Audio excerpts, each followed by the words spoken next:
Welcome back to the Fantasy Football Formula. This is our top 8 players to sell at current ADP on sites like Underdog and DraftKings. Well, specifically Underdog at their current ADP in tournaments like the Best Ball Mania 4. So we'll go ahead and get right into it.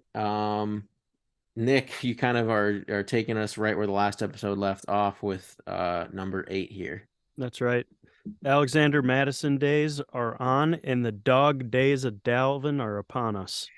He's currently ADP 68. I don't know where this guy's going to play. He's at the perennial age where running backs have significant regression. He's going to be 28. And he has only ever played an entire season one time in his career, which means he's got the wear and tear on his body.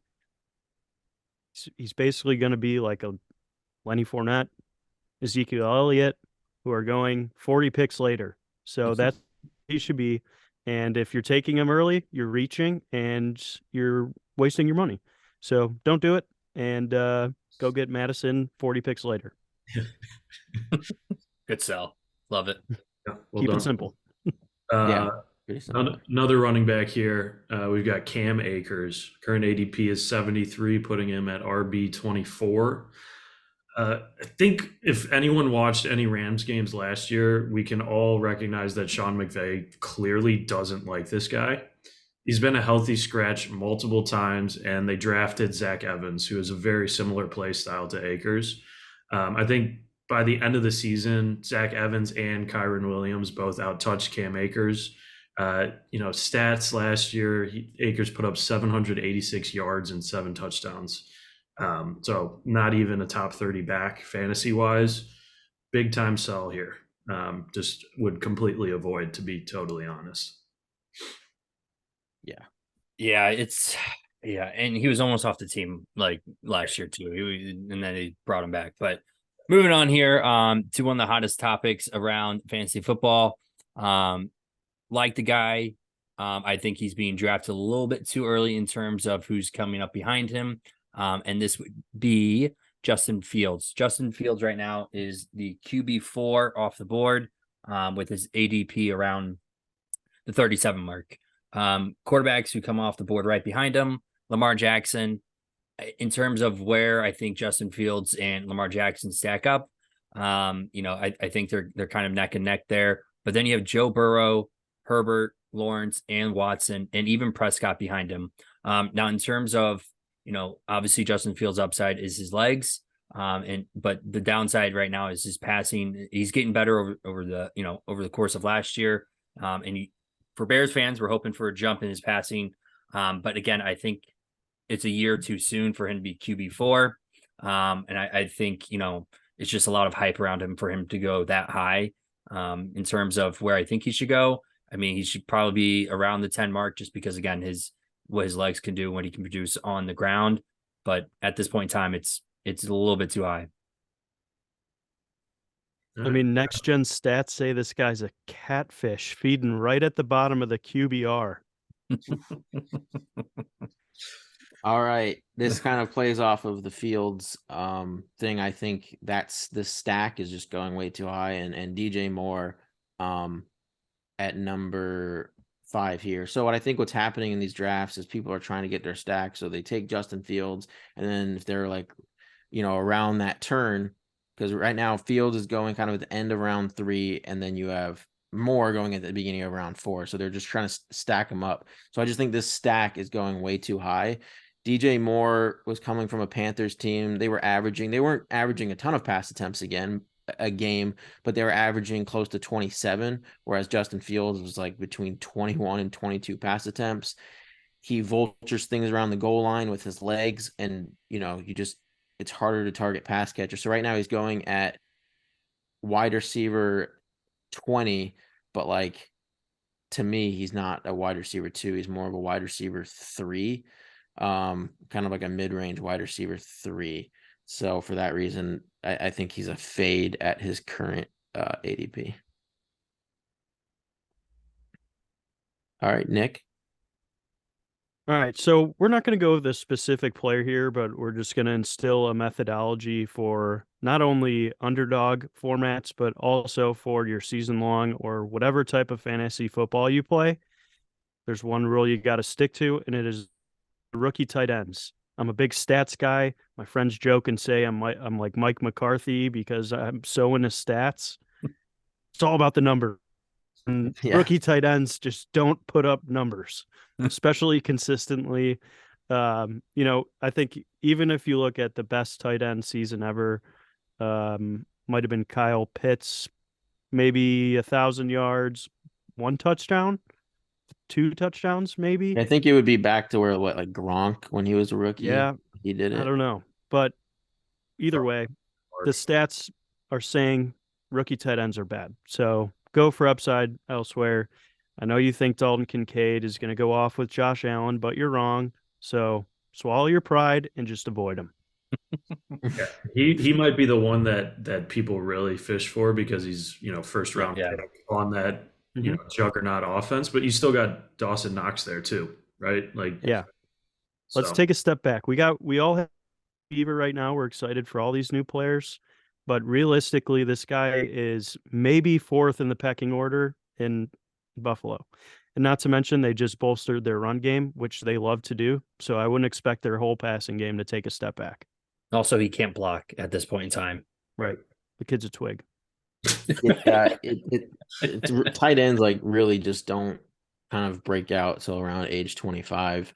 It's just really hard for these young tight ends to just get it going. I mean, yeah, they could go in there and block, but just to be an efficient pass catching tight end right out the gate, it's really tough to do. So, yep, fading the rookie tight ends this year. All right, Alex. Yeah, speaking of young guys who have yet to break out, we are coming in with Kyler Murray. Current ADP is 139, putting him at QB 19. Kyler Murray's health is still very much up in the air.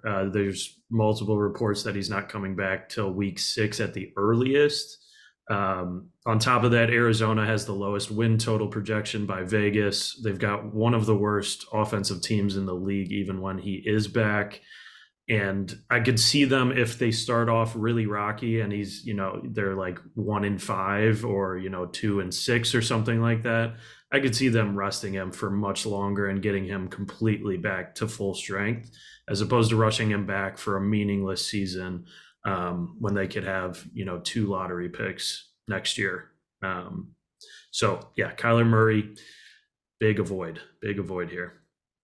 Yeah, and they definitely want to keep him out. They definitely want to keep him out when the new Call of Duty launches as well. So whatever that date is, just for the Cardinals organization, just dust it up. Don't do it. Okay. Murray trending with the face stock. Any stock. Yeah, just down the drain, just like Murray's career until he goes to the baseball field here. Moving on to the next here, the next pick, which was a trade that happened in the it was after the draft here with DeAndre Swift with his new team, the Eagles. Current ADP is number 70. Which makes him the RB. Sorry, I just had this pulled up and I pulled it off. 22. RB 22. Yes, thank you. RB 22. Running backs, especially with the Eagles, we saw last year. Doesn't really matter who's behind the offensive line. Anyone can run the ball and get touches back there. You have Gainwell. They have Swift Penny. and Penny. Sorry, I forgot they got Penny. Which really puts a damper on Penny because he would have been a great candidate to buy low. Now, again, with Swift, the whole thing about he can't stay healthy. He is a pass catching running back. So when he was healthy in Detroit, he did pretty well. But again, that's when he was healthy and he was not on the field very often. In terms of other running backs that you could get, and the other thing about it is Jalen Hurts is still there too. He runs and he vultures touchdowns away from all those running backs. And I think RB21 is just way too high. I mean, you got Pacheco behind him. You got Mixon behind him, RB1s who are strictly the bell cows there. You even got David Montgomery in Detroit. So there's a lot of options behind him that I think are a lot better. You can get more value out of them and have much more productive seasons than he will. All right. Yeah. With Penny there too, it's just like he's going to also vulture stuff in addition to Hurts. All right. So number one here, he's a hot name, and that's why he always seems to go higher in drafts than I think he should. Sign with the Ravens. Everyone's hyped about Todd Monken going over there in this pass friendly offense. That's Odell Beckham. His current ADP is 108. And people are like, wow, that's, he's going kind of late. I think he should go undrafted or maybe like close to like pick 200. I mean, this guy is, I don't think he has it anymore. He's coming off of, he has an injury history. And second, he's competing with Zay Flowers, Mark Andrews, and Rashad Bateman, who I think all could be ahead of him in the pecking order. For sure, Mark Andrews.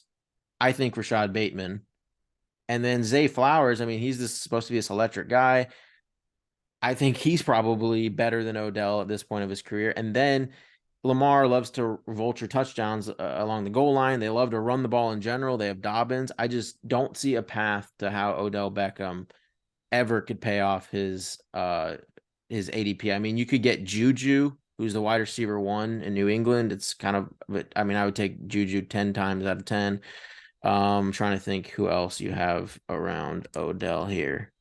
Juju, Elijah Moore, Alan Lazard, Jacoby Myers, Tyler Boyd. They're all going like after him. It just doesn't make any sense at all to me. I will have 0 Odell Beckham teams on like 300 plus drafts that I do in this offseason. 0. If anyone listening to this thinks Duncan's a good football coach, let me remind you that he couldn't even outrank Freddie Kitchens. Oh no. I think it's more because we know He's like terrible. people are excited that it's going to be a pass from the offense, which it might be. Like that's just what he typically likes to do. But it still doesn't matter for I just think I think except Mark Andrews, I think every pass catcher, Zay Flowers, Odell, and Bateman are being drafted too high, but especially Odell. Yep. Yeah. So if you're able to get a Lamar, Mark Andrews stack, that's how I do it. Otherwise, I don't know. It's kind of like I don't really want Lamar. It's really hard to get a Lamar Andrews stack based off of how close they go in ADP, but that's the only way I would do it if I'm stacking Ravens. But does anyone have any final thoughts? No. Okay. Well, that'll do it. Ravens are going to be last in their division. Coming from the Browns fan. Whoa. Throw all me right. under the bus like that. Come on, man. That'll do it for this episode. Next week, we're going to cover the NFL awards markets and, the coach of the year, MVP, all that, and just good bets to get down now before the markets start changing. But thank you guys for watching, and we will see you next time.